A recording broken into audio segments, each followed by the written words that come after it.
Palode forest range officer L Sudheesh കുമാറിനെ കൈക്കൂലി കേസിൽ വിജിലൻസ് അറസ്റ്റ് ചെയ്തു. പിന്നീട് ഇദ്ദേഹത്തെ കോടതിയിൽ ഹാജരാക്കി. കൈക്കൂലി കേസിൽ സസ്പെൻഷനിലായിരുന്ന സുധീഷ് കുമാർ കേരള അഡ്മിനിസ്ട്രേറ്റീവ് ട്രിബ്യൂണലിന്റെ ഉത്തരവുമായി പരുത്തിപ്പള്ളി റേഞ്ച് ഓഫീസിൽ അതിക്രമിച്ചു കയറിയിരുന്നു. ഈ സംഭവത്തിൽ കാട്ടാക്കട പോലീസ് സുധീഷ് കുമാറിനെതിരെ കേസെടുക്കുകയും ചെയ്തു. അഴിമതിക്കാരനായ സുധീഷ് കുമാറിനെ സർവീസിൽ തിരിച്ചെടുക്കുന്നത് വിജിലൻസ് മേധാവിയുടെ അറിവോടെയായിരിക്കണമെന്ന റിപ്പോർട്ടിന് പുല്ലുവില പോലും കൊടുക്കാതെയാണ് വനം മന്ത്രിയുടെ പ്രത്യേക താൽപര്യപ്രകാരം ഇദ്ദേഹത്തെ സർവീസിൽ തിരിച്ചെടുത്തത്.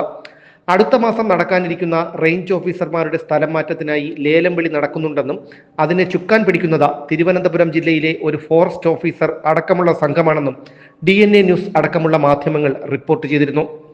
അടുത്ത മാസം സർവീസിൽ നിന്ന് വിരമിക്കാനിരിക്കുന്ന സുധീഷ് കുമാർ പരുത്തിപ്പള്ളി റേഞ്ചിലേക്ക് എത്താനുള്ള ശ്രമങ്ങൾ നടത്തുന്നുണ്ടെന്നും വ്യക്തമായ ഉദ്ദേശത്തോടെയാണ് അദ്ദേഹം അതിനായി ശ്രമിക്കുന്നതെന്നും ആരോപണമുണ്ട്.